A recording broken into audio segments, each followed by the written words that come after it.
né, na noite de quarta-feira, após muita espera do mercado, o ministro da Fazenda, Fernando Haddad, finalmente anunciou o tão esperado pacote de contenção de gastos.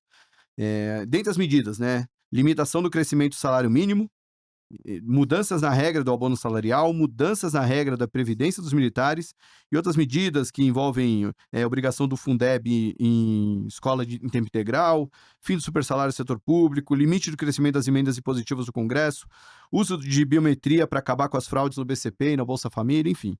Uma série de medidas que, segundo o governo, deve gerar uma economia de 308 bilhões de reais até 2030. E também o Haddad falou que, em caso de déficit primário, fica proibida a criação, ampliação ou prorrogação de benefício tributário. Não era o pacote dos sonhos, mas o grande problema não foi esse, né? Junto com o anúncio, o Haddad também comunicou que vai isentar o imposto de renda para quem ganha menos de R$ 5.000 por mês. Aliás, essa foi a grande estrela do anúncio, né? Então, o que era para ser uma comunicação dura sobre Brasil, estamos crescendo, estamos com desemprego na mínima, mas a gente está gastando muito e a gente tem que dar uma ajustada aqui nos trilhos para a gente continuar indo bem. Na verdade, gente, tem uma boa notícia, vou trazer aqui mais isenção de imposto de renda e também tem um ajustezinho ali que a gente vai fazer. Obviamente, isso foi bem desidratado e foi muito mal recebido pelo mercado. Hoje o dólar, no dia que a gente está gravando, né, o dólar chegou a R$ 6 pela primeira vez nos seus 20 anos de vida. Lembrando que ontem ele já tinha batido sua máxima nominal, bolsa caindo forte e a Selic já precificando, né, a curva de juros já precificando uma Selic em 14% no final do ciclo de alta, e está lá nos 13 altos ali por muito tempo ali na curva de juros. Bom, todo esse contexto para falar que não está sendo um momento bom para o mercado, né? Eu, como investidor, eu gosto de aproveitar esses momentos para comprar, mas dá um pouquinho de tristeza como brasileiro nesse momento. Eu queria começar o papo trazendo um tweet que Fernando Urich fez hoje mesmo, de manhã, antes da gravação, né? E eu vou ler para vocês. Sem credibilidade, sem fundamentos, não adianta o Banco Central torrar as reservas para segurar o dólar e nem muito menos subir os juros sem parar. A espiral da desconfiança, se não for interrompida, seguirá refletindo em todas as variáveis.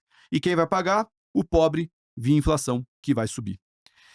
Dito tudo isso, meus senhores, queria começar com esse contexto que a gente vive de Brasil, né? Foi tão ruim assim o que foi anunciado. Vocês já esperavam que não ia vir grande coisa, expectativas eram baixas, mas poxa vida, enfim. Como é que foi, como é que tá a cabeça de vocês nesse momento? Começar Co com você, Urich, Começo que eu, já fez fui seu tweet. citado. Boa. Aquele ditado, né, de onde menos se espera é de lá que não vai sair nada, mais uma vez se provou válido. A minha expectativa era baixa, mas talvez houvesse um resquício de esperança que finalmente o governo poderia, se dar conta que é preciso ter comprometimento, conter o crescimento do gasto público, dar uma sinalização, de fato, de responsabilidade fiscal. E eu afirmo que essa esperança ontem acabou de vez e estamos então nesse ciclo de desconfiança e que o grande termômetro é o câmbio, que não para de subir, R$ 6 por dólar. Cara, é histórico, mas é muito simbólico desse momento. E para mim a essência do meu tweet, que é um momento também perigoso da economia, porque a gente está sem muita ferramenta para controlar isso. O Banco Central não vai conseguir só subir juros para conter a escalada do câmbio, que logo vai bater na inflação.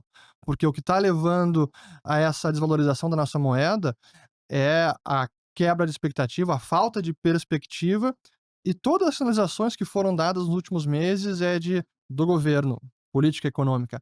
Cara, a gente não quer realmente compromisso com o fiscal. A gente quer gastar mais, mas o mercado tá enchendo o saco, então a gente vai apresentar alguma coisa para parar de nos incomodar. Essa é a visão. E ontem foi mais uma prova disso. Cara, olhando em grandes números, nem precisa entrar no detalhamento desse pacote, em grandes números, para 2025 é 30 bilhões, para Uhum. 26 são 40 bilhões. Nos últimos 12 meses, o déficit total, esquece o arcabouço que nem vale a pena mencionar, o déficit total está em 1 trilhão e 65 bilhões. O que 30 bilhões vai fazer? Cara, é nada. Então a gente vai seguir com déficit alto, vai seguir emitindo mais dívida. NTNB já bateu 7% hoje, PCA mais 7%. Leilão NTNF O de micou, o de um papel de pré-fixado. gringo pré-fixado micou. É Nenhum comprador. só o pessoal entender, né? Não teve nenhuma ordem fechada. Exato. A gente não sabe se provavelmente não teve comprador ou as ofertas que foram feitas não casaram ali. Mas o fato é que as emissões do governo para 2031 e Exato. 2035 não tiveram demanda hoje. Portanto, aí alguns já até aventam a ideia, não, mas o Banco Central pode intervir no câmbio, vende reservas e controla essa escalada.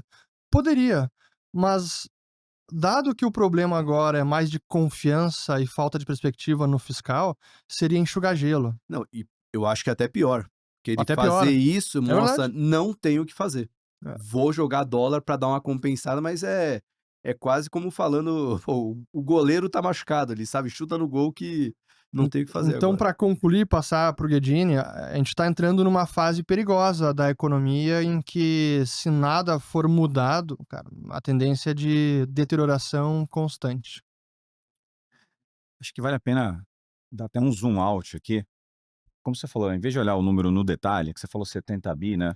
Na verdade, tem bancos hoje falando que foi, na verdade, 50, 20 no ano, 30 no outro. Isso não Aham. importa.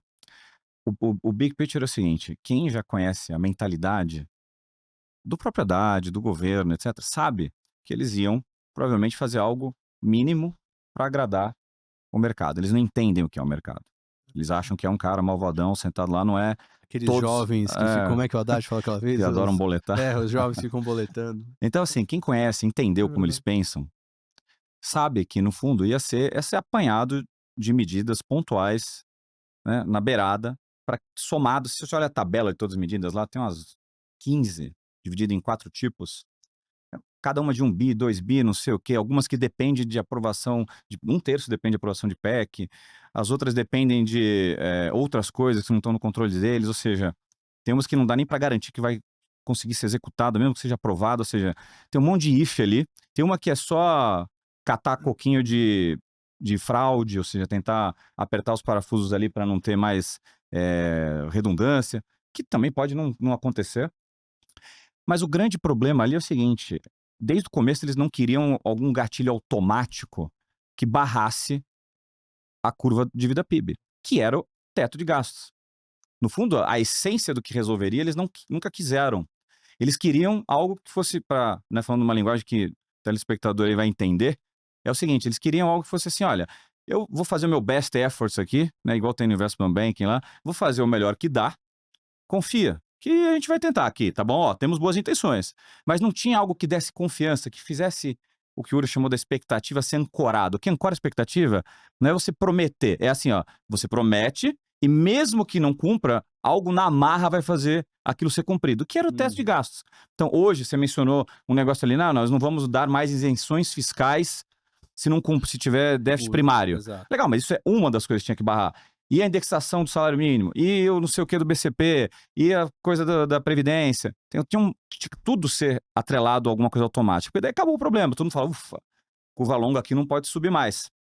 Mas quando você pega a expectativa hoje de dívida PIB, hoje mesmo eu postei uma lá de um banco, tá indo para 90% dívida PIB, né, daqui a 4, 5 anos. Então como é que você resolve com o numerador disso daí crescendo ao juro real de 7, com o crescimento de PIB que a gente tem? Só tem uma solução, que é a inflação, Uhum. com o câmbio indo para as cucuias. Não tem outro remédio. Ou você faz um ajuste na carne, a lá Milley, que a gente vai falar, faz uma coisa estrutural, não ficar remediando assim, em esse mimimi, ou é a inflação. É a inflação com câmbio, que é o pior tipo de imposto, que é aquele disfarçado que ferra justamente o mais pobre, como você falou. Esse que é o problema. Então a gente vai ficar em um período agora, meio que deixando a ficha cair, que não vai ter algo estrutural, que essa é a novidade do ano, né? Tem Réveillon, não sei o quê, depois tem Carnaval. A gente vai ficar vivendo da expectativa de o que vai acontecer com a curva de juros, que já está precificando hoje 350 bips de aumento até metade do ano que vem, ou seja, estamos indo lá para 14,5, 14 e bi. se mantendo até o final do ano que vem. E não vou nem entrar no tema de dominância fiscal, que é o tema mais complicado, mas, ou seja, vai resolver? Vai ancorar o câmbio expectativa? Ou já estamos dominados pela parte fiscal e nem vai adiantar, porque a expectativa de inflação vai andar no matter what, Uhum. por causa disso que eu acabei de falar, que é a única solução para esse ratio de dívida PIB reduzir. Esse que é o Eh, problema. no dia que estava esperado que ia ser o anúncio, o nosso nosso analista, o sócio no Market Makers, o Matheus, ele estava acompanhando lá as notícias e na hora que o mercado deu uma azedada, foi bem na hora que começou a ventilar a possibilidade de anunciar a isenção de imposto de renda para quem ganha até R$ 5.000 por mês.